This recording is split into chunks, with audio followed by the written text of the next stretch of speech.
இன்றே டவுன்லோட் செய்து உங்கள் ஃபேவரட் ஷோக்களை என்ஜாய் பண்ணுங்க. எல்லாம் என்னாலதான். எனக்குல எதுக்கு கல்யாணம்? அறிவை கல்யாணம் பண்ணிக்கணும்னு ஆசைப்பட்டதுனால தானே இப்படி ஒரு நிலைமை. அண்ணன் ஜெயில இருந்து வர வரைக்கும் நான் சாப்பிட மாட்டேன். ஜட்ஜ் அவனுக்கு 3 நாள் தண்டனை கொடுத்திருக்காங்க. அது வரைக்கும் சாப்பிடாம இருப்பியா? 10 நாள் ஆனாலும் நான் சாப்பிடவே மாட்டேன்.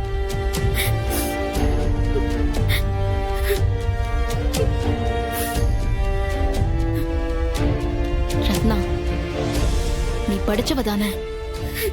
என்ன நடக்குதுன்னு உனக்கு தெரியலையா? சண்முகம் ஜெயிலுக்கு போகணும் தான் கோர்ட்ல வச்சு சண்டை போட்டான். அது உனக்கு புரியலையா?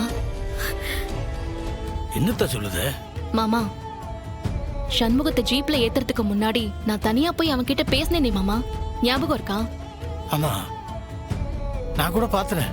நீ போய் பேசுனிய? அவன் தான் பேசினா மாமா, நான் கேட்டுட்டு இருந்தேன். அவனுக்கு ஜெயிலுக்குள்ள பண்ண வேண்டிய காரியம் ஏதோ ஒண்ணு இருக்கான். அதனால்தான் கோர்ட்ல சண்டை போட்டு தண்டனையும் வாங்கினானா. என்னடி சொல்லுத?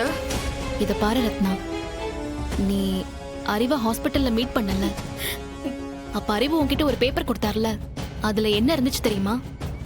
ஆமா, அண்ணன் சொல்லுச்சே, அந்த மாலத்தியோட அண்ணன் துரை ஜெயில இருக்கான், அவன் தான் அறிவை அடிச்சான்னு சொல்லுச்சே.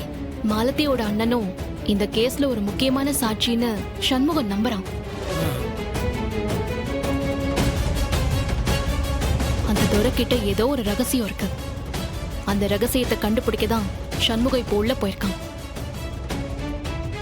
உங்களுக்கெல்லாம் விளங்குதா?